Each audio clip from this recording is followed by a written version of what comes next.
Hello. Welcome to 420. Let's get high.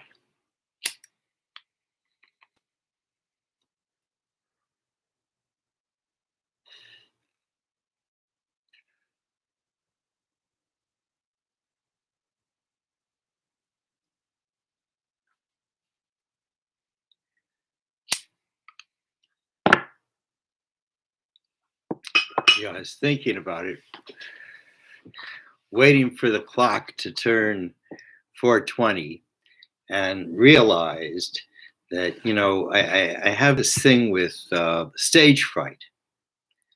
And,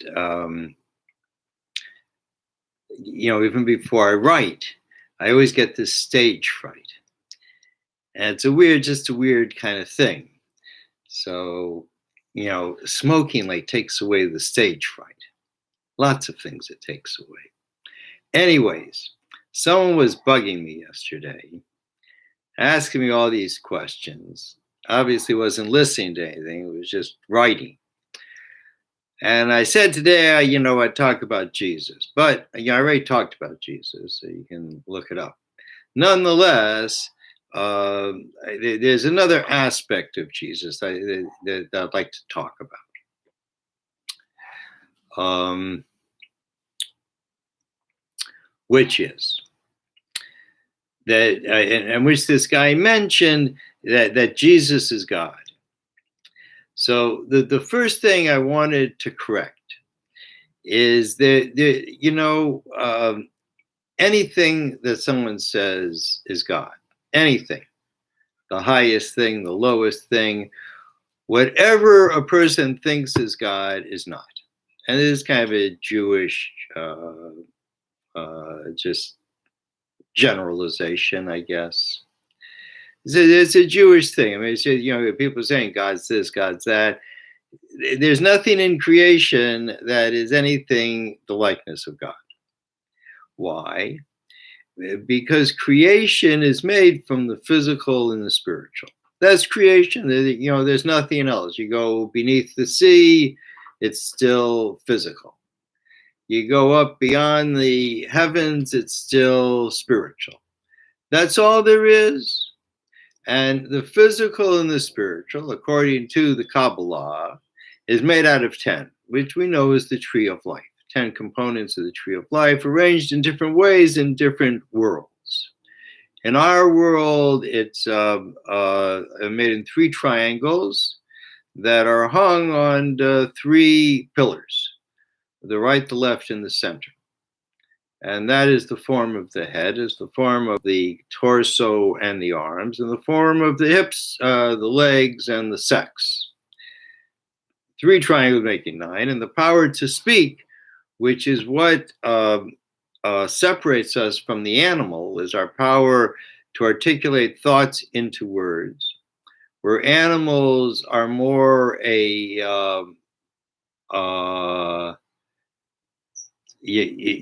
they communicate, but they communicate through emotions. They're angry, they're sad, they're happy, they're devoted. I mean, all these things that the animal can communicate, but it's all communicated with emotions, which is also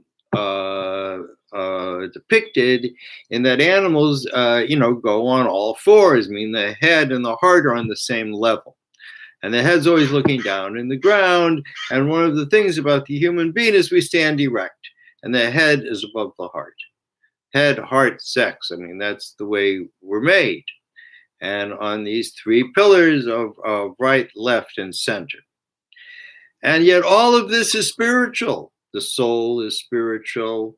You can't really get beyond the spiritual. And often when I tell people that God is not spiritual, it just can't compute. Because to many people, you have the physical world, physical. You know what physicality is. And you have the spiritual world, people who even think about it or experience something that is just metaphysical, beyond the physical. And And that's it. When people talk about God, and particularly Rome, who came around, after they destroyed the temple and they started religion, and just started teaching some very odd things. And one of them is monotheism. And monotheism means that with all the gods, there's one real God. But what it's talking about is talking spiritual. Ism, theism. Theism is a spiritual thing. And so they think that Abraham, 4,000 years ago, came to this world, and or they don't think he came to this world. They think he was living up in Iraq somewhere, came down here to Israel, and told everyone, there's not a lot of gods. There's just one God. All the other gods they're not important. Only my God is important. Excuse me, my battery is going off. And everyone suddenly just said, wow, this guy's right, and the whole world changed. And this is absurd. Another one of the absurdities go along with the Big Bang Theory and evolution, and the whole thing is ridiculous.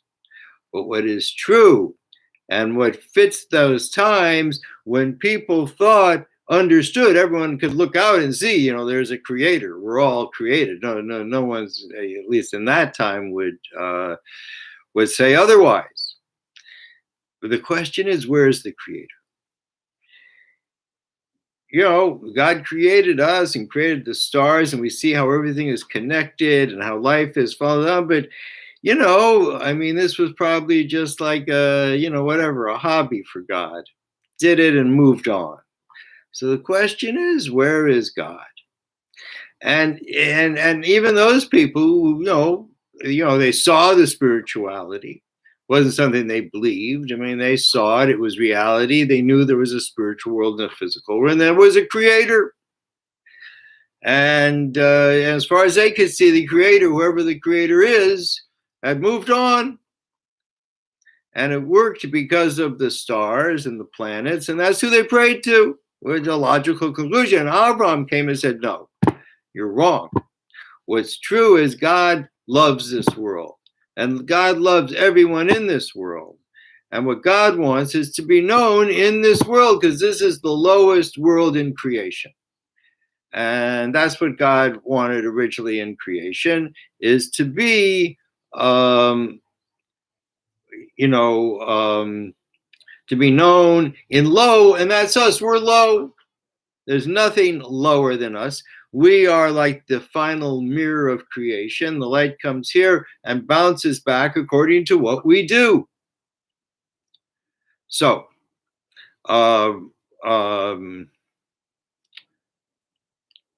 just a second, get myself back online here. My brain back online. All right. Yes. So it's easy to understand now that what people prayed to back there is what is called in the Torah Elohim Aherim, other gods. What does it mean, other gods? We all know that there's just one God, not the greatest spiritual God, but God who is the creator. We don't know, God is not made of creation. That would be another absurdity.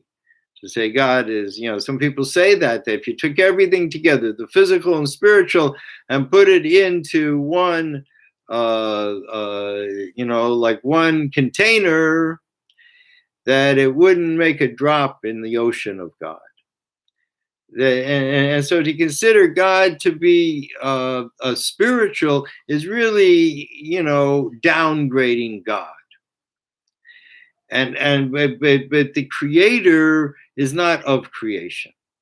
And since the creator is not of creation, then there's no way creation can know the creator in terms of anything in creation. You can't, whatever it is, it could be love, it could be fear, it could be, a new Cadillac, whatever it is, it's all the same. It has nothing to, in any way, resembles the Creator in any way, because we have no way to know who the Creator is. So in Torah studies, the only way that we can describe the Creator is through negativity. To say the Creator is not this, is not that. Anything one can posit, the Creator is not that. So when people start saying, that Jesus is God, and this really just bugs the shit out of me, because I've been hearing this all my life, see, because it goes with, the Jews killed God. And the truth is, Jesus is not God, and the Jews didn't kill God. That's the obvious truth. And it's the historical truth, because since there is no historical Jesus, and this story is not in any way, shape, or form in the annals of any kind of historical records, and it's not prophecy, so therefore it's a story. It's just a story, and it's a mean story.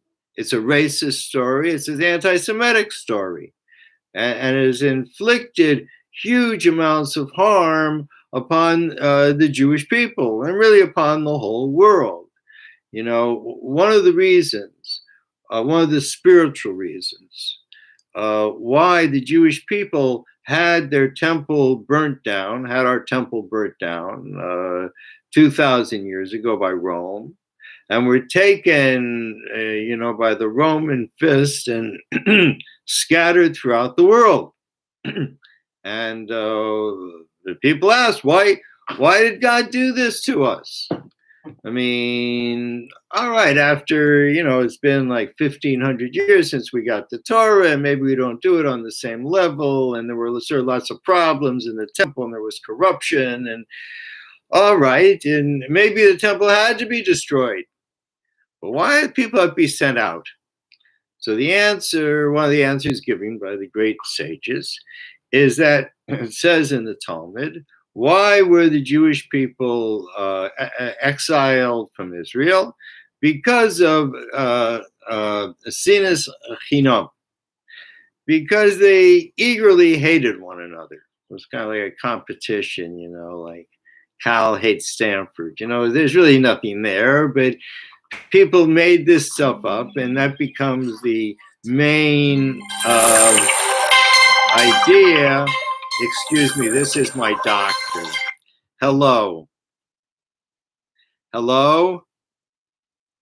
Hi, can I speak to David? Yes, speaking. Hi, David. This is David calling from the downtown VA COVID vaccine clinic. I want to remind you of your 11:45 appointment tomorrow. I'll be there tomorrow. Thank you. Perfect. We'll see you there. Bye. All right. So that was a little weird, but anyways, that the Jewish people had to go out in exile. Why do we have to go out? Why does it have to do with sinas chinam, that we hated each other, and we have to go out in exile? And the answer is obvious. That when you're out in exile, and everyone is a goy. Goy means a person of another nation. And you meet another Jew and you just love him. You don't know him, nothing. You just love him for no reason. And that's what fixes when we used to hate each other for no reason. And there's a deeper idea here of why we're out in exile and why the temple was destroyed. How these two kind of fit together. That in the temple, the temple, the place of the temple is like a very sacred place on the earth. We know there's many of these throughout the earth. And this is considered by the Jewish people the heart of the earth. And the heart is where we connect with God, not through the brain, through the soul, but through the heart. And woman represents heart. And that's why man is attracted to woman, because she's closer to God. As we see that when we're intimate with women, we always cry out that, thank you, God, man. Anyways, where was I? I'll get the string back here. Yes. Anyways, so they imposed this religion upon people, and this story that is anti-Semitic, racist, and that has no reality in history whatsoever. There is no historical Jesus. It doesn't exist nowhere. There were many historians, many artifacts, things have been dug up for 2,000 years. Nothing. And it's not prophecy, so obviously, it's a made-up story. And this story, they did a study some years ago in the University of Jerusalem, where they said that if it hadn't been for this story, there would be hundreds of millions of people in the world. And why were we sent out into exile? So in the temple, as I was saying, the temple is the heart. And out of the heart, we connect to God. And this is supposed to light up the world. Just like when you have a person who has like a good heart and he's happy, he just lights up wherever he goes, or she. So, and to sort of substantiate this, that, in those days, they didn't have electricity, that the way they lit up a area was they would have the window space was very large on the outside and would funnel in, and that way it would focus the light into the room and magnify the light. But in the temple, it was the opposite. It was wide on the inside and then funneled out, because the purpose of the temple was to make light in the world. And since God said that since we didn't do all the things in the temple correctly, and there's many, many things to do, and it's like a whole operation, and therefore, and because we didn't have goodwill in our heart, so God would send us out into the world, and each one of us would be like a temple, and each one of us are required, and we even say these things actually in prayer every day, to do all these things in our heart. We can't do them in actuality, so we do them in our heart so that we will sweeten the heart. And by sweetening the heart, there will be more light, illumination, happiness in the world. In other words, we couldn't do it together as the Jewish people. We should go out and each one of us should do it.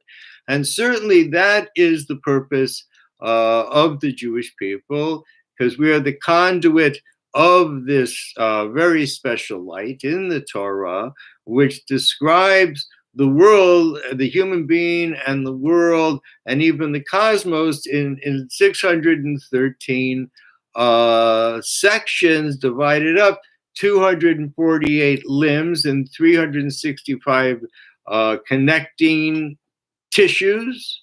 And in the earth is the seven continents and the three oceans, and the 9 planets with the sun, and in the 7 outer planets are separated by the earth, goes around the sun 365 days, and Pluto, the 7th planet out, the furthest, goes around the sun every 248 years, the same degree as the same division as you have in the human being. And in these 613 mitzvahs, which are divided, 248 positive mitzvahs, things you're supposed to do, and 365 negative mitzvahs, which you're not supposed to do. Things you're not supposed to do, like, steal or lie, or, or cheat people or fool people, or there's so many things, or hurt the earth, or there's many, many things that we're not allowed to do, and we're commanded. The other people of the world have 7 commandments. We're sort of like the 7 parts of the body, and we're like the inner parts. And that's why it says that the world cannot live without Jewish people doing these commandments and bringing in this light into the world. And each one of us is supposed to do that. And it seems 420 is a pretty good time to do it. And to say, to go even further into this idea of Jesus as God, and really, well, what a pernicious idea this is. And how it's been used. And it's interesting, used a very similar way that the same thing is going on, coming from the same people, these religious fanatics. Religion is Rome. It all comes from Rome because there was no word for religion in Hebrew or Arabic or Sanskrit. This is a Roman invention to teach people to be dogmatic, to not trust their logic, to not trust their teachers, but to trust a person like Jesus. Just pray to Jesus, everything will be all right. And this is really wrong. I mean, even though Jesus lived, and we know that from the Quran is prophecy, and one section of the Quran says that the Quran came to sort of rectify the story of Jesus, and it gave some things which are very illuminating. But there's nothing about a cross, nothing about Jesus being a god. And according to the Jewish story, that the rabbis, hung him up, strangled him. It's one of the 4 ways of killing. And certainly he had no pain because not allowed to do that. And they had their own reasons. Even 1,000 years later, the Rambam says about him, he got what he deserved. But we never actually, the Jewish things don't talk about him, certainly not openly, but the Quran does.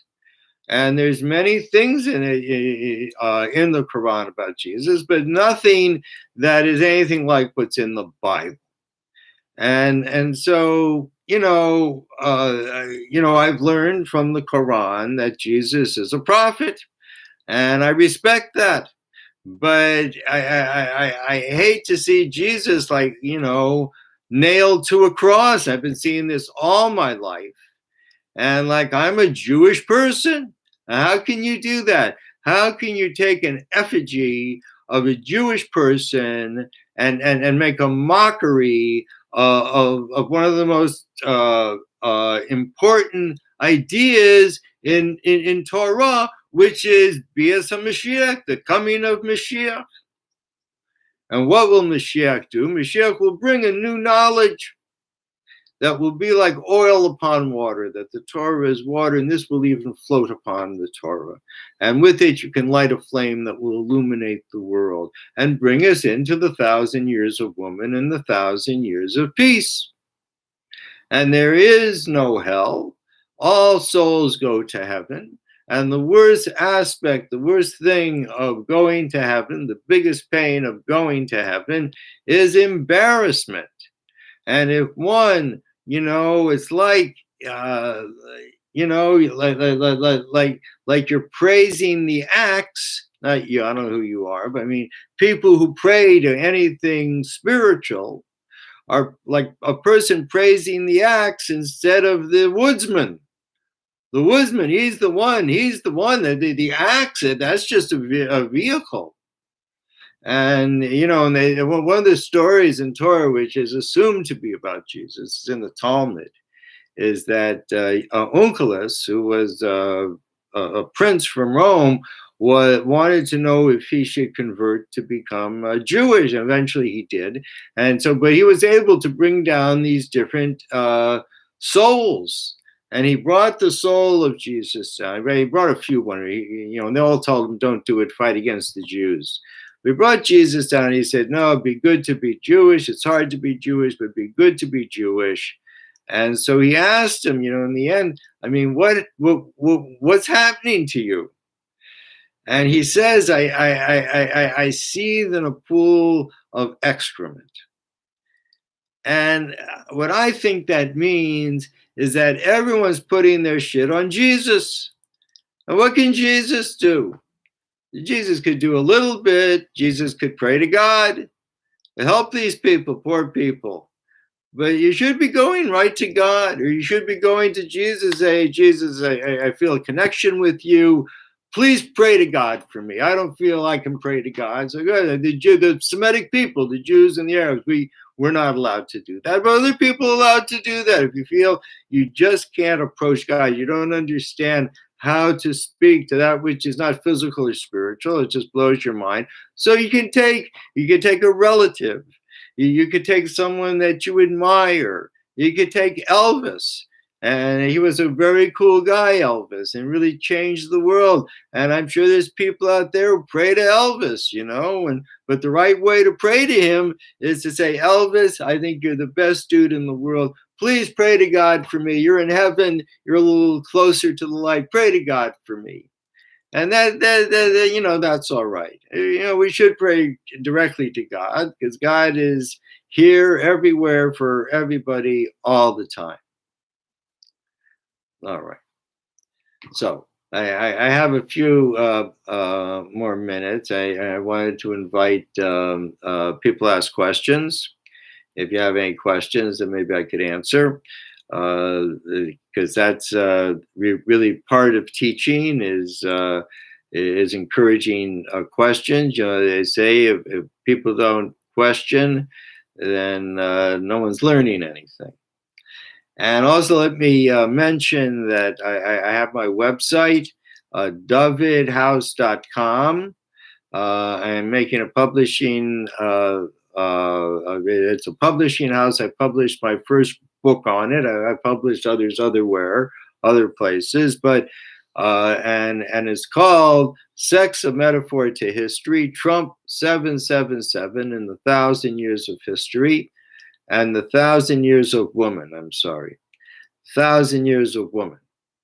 And there's many new ideas in this book, very cool ideas.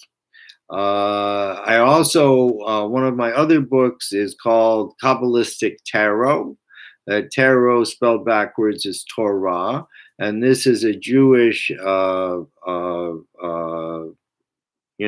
part of our Jewish inheritance. And I wrote a book called Kabbalistic Tarot, and I have I have a course on Udemy, I'm not sure you say it. And I have like over 900 students, and people really like my course. And really what I've done, both in the book and in the course, is I've tried to make the ideas of the Tree of Life more accessible by attaching them to the tarot cards, which are, developed out of the Tree of Life. And the Tree of Life is in a sense, is developed out of the 22 letters of the Hebrew alphabet, separated male and female, each with an essence. And so anyway, so that's how I know the cards, not from any kind of traditional way or book or teaching, but rather just through my study into the Kabbalah, into the Tree of Life. So that got me, that opened up my mind to the language of the tarot. And, when the Greeks were in Israel trying to Hellenize the Jewish people, so we used cards and numbers, dice with numbers on it, to convince them that we were gambling since they decreed we couldn't study Torah anymore. And as a result, these cards went back with the Greeks when they finally left, and were introduced to Europe as tarot cards. And because they are based in the Tree of Life, therefore they have a power of their own, and the people should never let anyone tell your fortune, predict your future through the cards, because whatever they say, because the power of the tarot is so great, is a curse. So you don't want to get cursed. Even if someone says something, you get lots of money. Who says lots of money is good? Maybe it's going to wreck your life. Maybe it's going to take you completely off the path you were sent in this world to do. So you'd never want anyone to predict your future anyways. It's certainly not with the tarot cards.